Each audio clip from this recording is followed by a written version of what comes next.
Racial oppression continues to exist in our society. Stay tuned to see how members in the community are working together to make a change.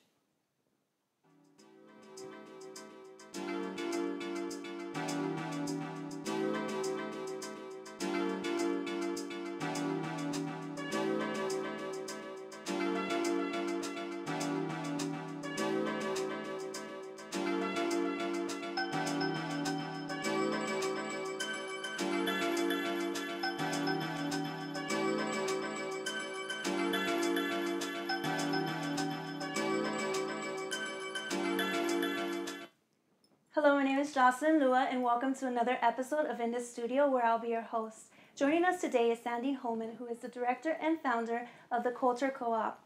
With us today is also her interns. Can you introduce yourselves and tell us a little bit about yourselves?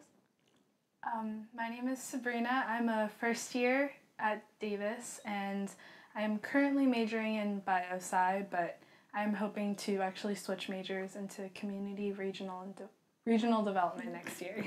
Awesome. My name is Robertson. I'm a second year communications major. And then Sandy, can you tell us a little bit more about the organization and did I say the name right? Or yes, you did. So actually I have two organizations.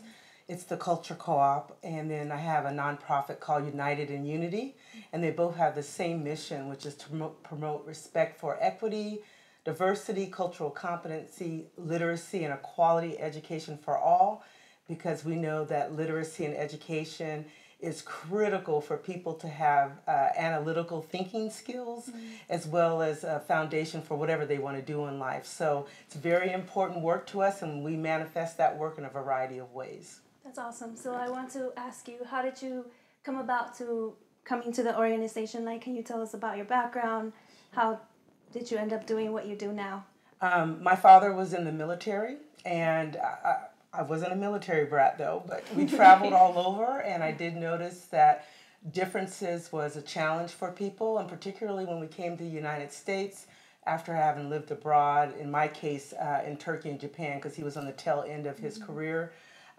It was kind of shocking to come to the United States and see how much racial divide there was, and not only racially speaking, but gender-wise, LGBT issues, just differences was something that was still a challenge. And I encountered immediately some racial incidents as an African-American girl in elementary school that had a profound impact on me. And I knew immediately, even in the 5th grade, that I wanted to do something that helped people understand each other more, or go to the Olympics in volleyball and track, which, you know, I knew that wasn't going to happen as I got older. So that's why I'm doing the work that I'm doing today. I actually am very passionate about this work, because we still have a lot of work to do. And your interns, can you describe like what you do for the organization in Sandy?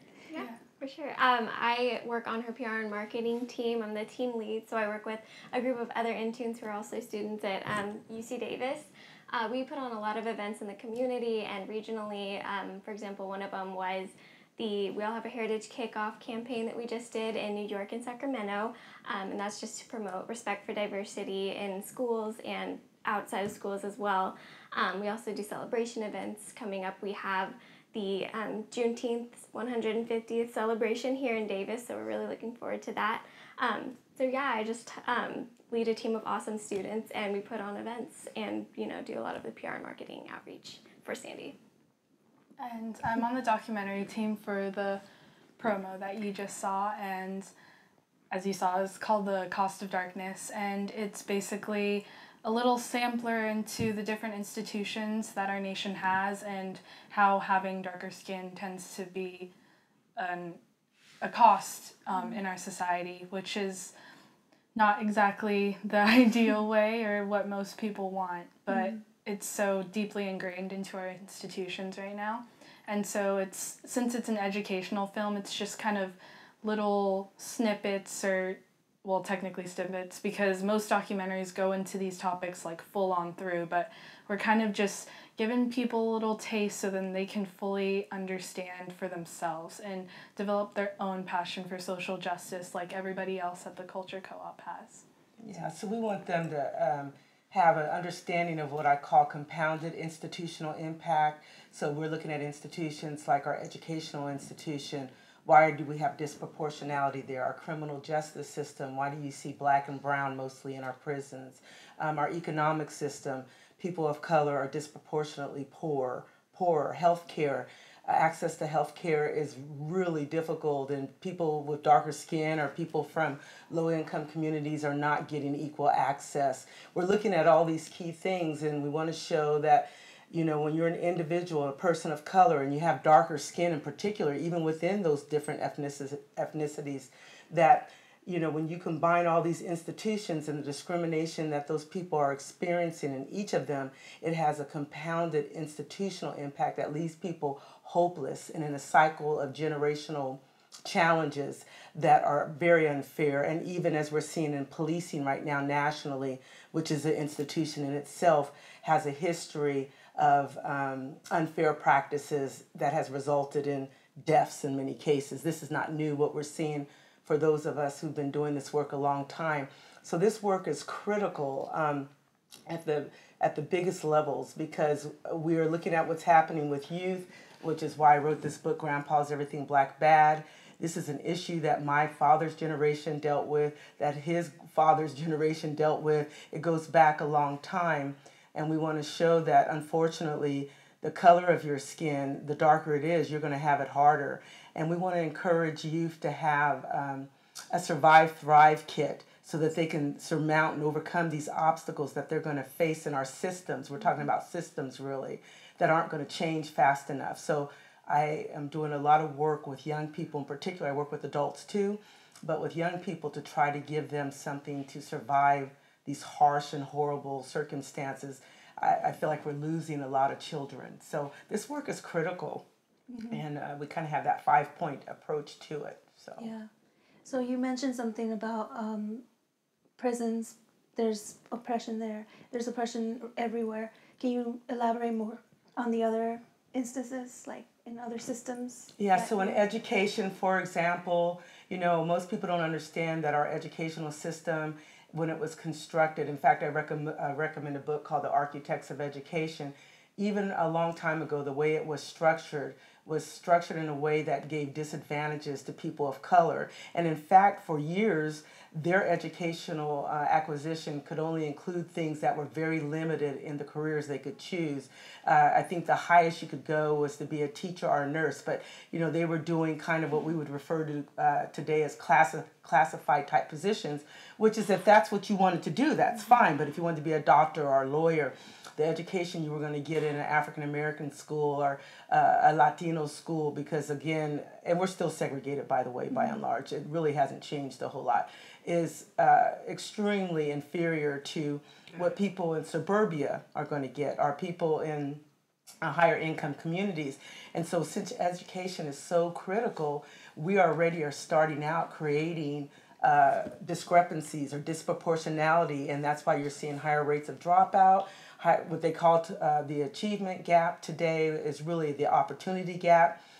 Poor schools have no offense to teachers, I love teachers, but have teachers who aren't equipped to deal with those students, teachers who are teaching out of their subject matter, teachers who may not even want to be there in many cases, and those who want to be there often don't have the support and everything that they need. So the fact that we are graduating some children who are doing exceptional is priceless because they're up against so many odds. So just in our education system, and I want to use that one as a core example because that's so critical, I could be in Mississippi and get a different education as a second and third grader than someone would get in California. Common Core is trying to address this, where They're trying to make sure that there's a standardization across states and cities and locales. And I'm hoping that that's going to work out. But right now, elementary, middle school, college education in Mississippi is very different than another state. And that's problematic. And we're seeing systemically that children of color are not getting the quality kinds of exposure and access to an exceptional education that other children or other youth are getting. So that already creates a disparity. Yeah. Especially if you're not going to inherit wealth and education and be able to get jobs. 2/3 of the jobs in the future will require a college degree. And if you can't get to college because your high school, middle school, and elementary education is horrible, then you're already operating at a loss. That makes sense. And I wanted to ask you about the seminars and workshops that your organization provides. Like, so we believe that it's important to work systemically. And a lot of people want to focus on the individual. They want to say it's the individual's fault if they pulled themselves up by their bootstraps like everyone else did. In fact, oppressive systems allow a few people within an ethnic group to be successful. So you'll have your Oprahs and your Colin Powells, and they'll point to that and say, they did it by hard work. Why can't you do it? But when you're looking on that bell curve of what's happening, the curve in the middle, a massive amount of people are failing. And you have your outliers that are either doing really, really horrible or doing really, really exceptional. And if you look behind that, and that's why we do these workshops. We do workshops like Equity 101 that explores historical constructs and systemic practices that were laid down essentially at the time by people who had a white supremacist ideology. They knew what they were doing, and they wanted to keep the wealth to a very few, which in the exception of our country was white men who owned property. So even women were discriminated against, and God forbid, also people of color. So we have structured our systems in a way that give unfair advantage to dominant culture. And all it has done is morphed to present day in different kind of ways of manifestation that is still perpetuating these same practices. So we do workshops that try to educate people so that we can go beyond just marching, which is critical. We want them to understand that systems interact with each other and they are insidious and they have a massive impact. And if we don't dismantle those systems and reconstruct them in ways that help all people, because we're all a family, right? Yeah. We're all one big family. That's how I was raised to see people. But if we don't dismantle these systems and their practices and policies and constructs that are destroying communities, and we're blaming those communities for it, then we're never going to really address these problems. So we need to understand, for example, that policing is a culture. The culture that we're seeing in our police departments nationally and beyond, that was a culture that was instituted long, long time ago. People forget in this country, for example, that when the KKK was at its highest membership, a lot of them were in our police departments. They contributed to this culture of seeing certain groups and people as nobodies and feeling comfortable treating them any old way, abusively, violently, and in some case murdering people. So this is not new. The only thing that's new is people are getting it on their iPhones and their smartphones. So another workshop we did recently was the history of race and violence to kind of shed light to this. The goal is to do things that help people understand so that they can come up with better solutions.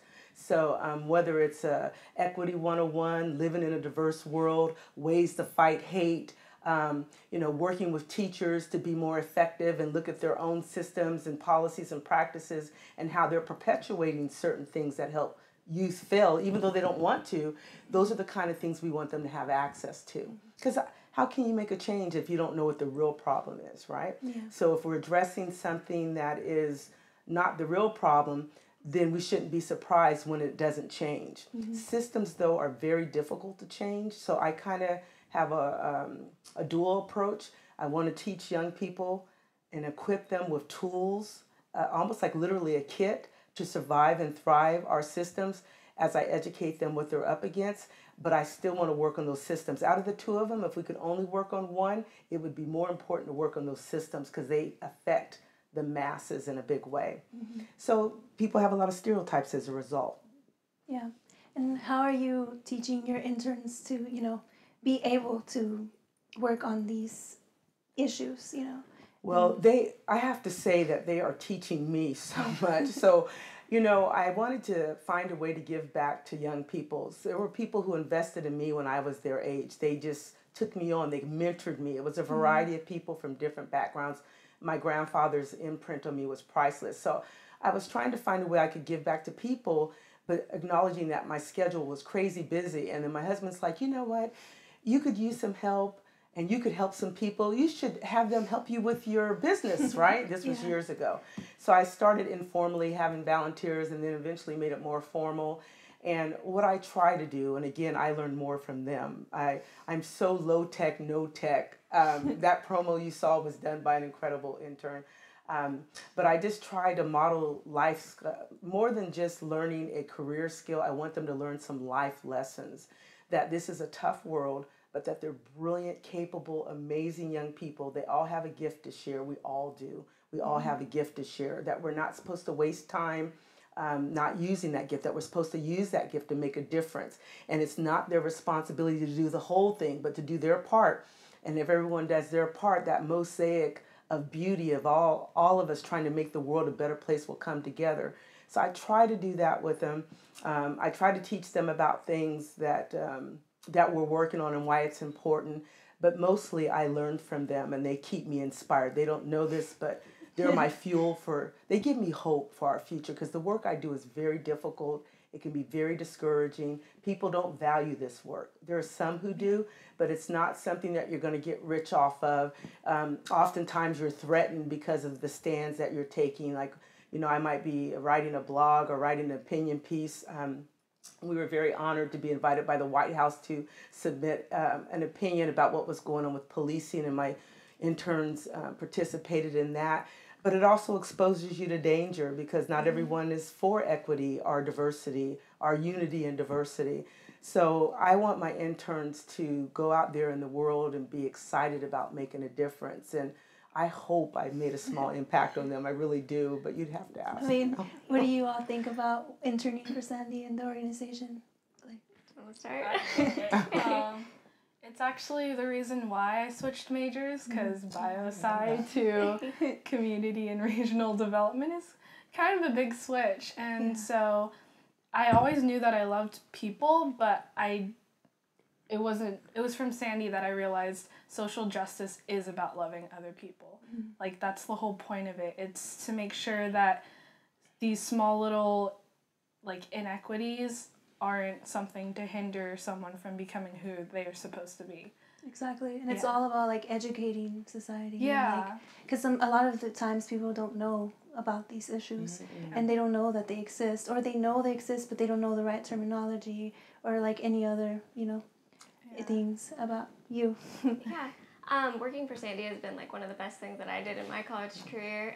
I grew up in a small town where there wasn't a lot of racial diversity, so coming to Davis was kind of a shocker for me, but I was very interested, and getting to work with Sandy has just taught me how to really work with people of different races and promote respect for them.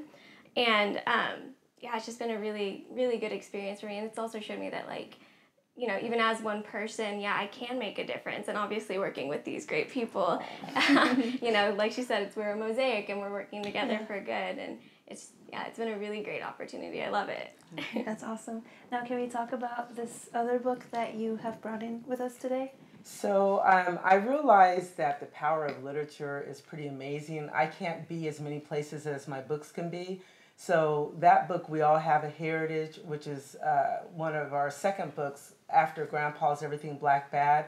And these books were motivated by the youth I work with. Like I said, about 50% of my time is working with youth at schools through assemblies and presentations and conferences. And so when I wrote Grandpa's Everything Black Bad, because this issue was coming up particularly with my black and brown students, but also with white students who didn't like themselves because they didn't have blonde hair, or their eyes weren't big enough, or they were fat. I had a young lady ask me, do white people have a heritage? And I said, we all have a heritage, because I think it's important, in order for us to be willing to be open to others who are different than us, to know who we are. And part of what's going on in our society is a lot of our young people are lost. they don't have a sense of who they are. And I was sharing with my interns on the East Coast, even European Americans, they want you to know, I'm Irish, I'm Italian, I'm this. It's on the West Coast. It's a West Coast phenomenon where we're just white. But I think it's critical for people to understand that we all have a heritage. And if we go back far enough, we all have an African heritage. Most people don't realize we can all trace our roots back to Africa, but that we also, as we span out over the world, have root cultures that we should appreciate, and that we are a part of the human family, that we're one race, the human family, because we can co-create. That's one criteria for whether or not you're the same species. And that message of we all have a heritage is also could have been called we all have love if we choose to operate in our life and our gifts to make a difference. So these books have been powerful. I've received hundreds, if not thousands, of letters from young people who really identify with Mancho, who's the main character in all my books, who understand his hurt and his pain, and who are excited. I just received a letter from a fifth grader who shared with me that she was excited to find out that, number one, she mattered as a young white woman, a young European, and number two, that we all are really family. And she said it was going to make her see her world differently. It just, these letters bring tears to my eyes. I got about 5 emails, and I was hurt in my heart because I was surprised that was the first time that she felt like she mattered or had heard that. But then that too, that, bullying, as we look at bullying, part of us bullying other people is not seeing them as a part of our clan, as a part of our tribe. And so we need to teach young people and adults, for that matter, that we are a part of the human tribe and connect. So my books are critical. We have several other titles coming out. Love is the Root of All People, I Can Achieve If We All Believe, Honor Your Ancestors, Honor Your Elders. They're all things that have to do with bringing us together in community and that cross-generational learning that needs to still be happening. Because we're forgetting our history. Yeah. That's why we're doing the same mistakes, and the solutions are already there. We just have to dig back into our history to remember them. And reflect about them. Absolutely. So now I would like to know about your achievements, any awards that you have obtained, or, I also read that you were a student at UC Davis. So, I was. I went to Sac City Unified School District, graduated, went to Sac City Junior College, then went to UC Davis, and then went to Sac State for my MS degree in counseling with a minor in education. And, I have been really fortunate to receive multiple awards. And I'm always embarrassed to talk about that. And the only reason why I do now is because I realize now that it brings attention to my work, which is very difficult. And for some people, it matters to them if you have an award. And I want to say to those people, get to know people's hearts, right? Because it shouldn't matter. But having said that, I was very honored to receive the Chancellor's Award for Diversity, the Calvin Handy Leadership Award. Thank you. The Book Expo Award for Children's Literature, the Vanguard Award here in Davis. There's been multiple ones that could have been given to anybody, really. I know so many people and organizations who do this work. I'm proud to know them, like Becca and DARE, the International House, Sahaya, the Sahaya organization with Kuhn, the Phoenix Coalition. I just feel privileged to work with people in my community who are trying to make a difference along this continuum of effort that needs to happen. And we're only pricking the surface. I just have to be honest about that. So any of those people, and many of them have, could get an award. But because it brings attention to the work, if it takes an award for someone to go to a diversity training or to watch our documentary or to help a young person out or to realize that life is not fair, that there is disproportionality in all of our major institutions, and that children of color, women, LGBT individuals and others are being vastly discriminated against, then I'll share all those awards. I didn't bring the list, but I feel very privileged that I have received several. In fact, I'm going to get one tonight after I leave here from Friday Night Live, which is another group doing excellent work with youth in our community. So Davis is lucky. Again, International House, the Phoenix Coalition, the Human Relations Commission, DARE, Becca, all these people that I respect who are doing critical work, the CA House, along with the Culture Co-op and United in Unity, just to name a few. There's others, I'm sure. I'm happy that we have them, and we all still have not scratched the surface, I'm sad to say, even though we're trying our best. Yes, I agree with you that we're lucky because, you know, a lot of societies don't have those programs or organizations or anything available for them. Right, and we even have the Cross-Cultural Center with Nathan and the Stephen group over Bice. there, yes, and Raheem Reed and the community relations people on campus. I mean, there are people who are trying to do things, and they're trying to get more organized, so we have this seamless offering of things throughout the year, so it doesn't feel like this one-shot approach, and that we can really start to mobilize. My call is for mobilizing around changing our systems. That is so critical, that we change our systems. And who makes up systems but people, right? Yeah, but these systems have these insidious practices, like I said, that are perpetuating what we're seeing in our world, this world of divide and the haves and have not. So it's as I look at my life, I really want to spend the rest of it doing whatever I can. Yeah. So now we have a couple of images that we want to share. Absolutely. Just a few, like one. So can you tell us a little bit about that image? So this is a group of young people that I had the pleasure of working with. I had done a little presentation, and they decided they wanted to be in a commercial with me on a cable station in Sacramento. So that's what that image is from.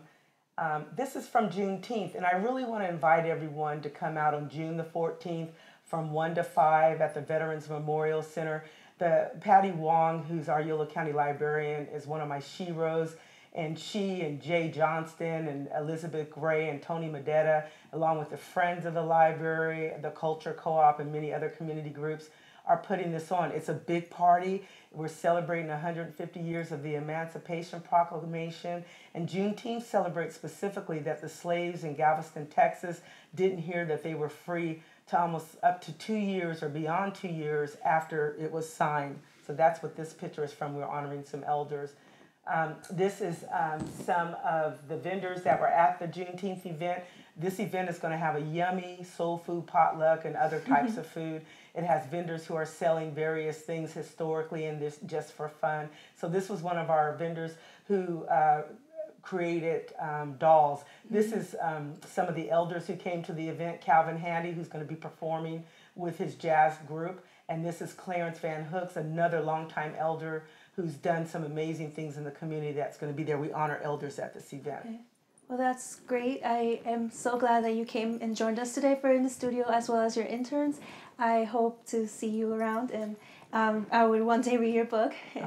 For all of you, this is all for In the Studio. If you'd like to know more information about Sandy Holman, you can Google her on the website, on Google, and find out more information about her. Thank you for watching In the Studio. This is Joselyn Lua. Goodbye. Thank you.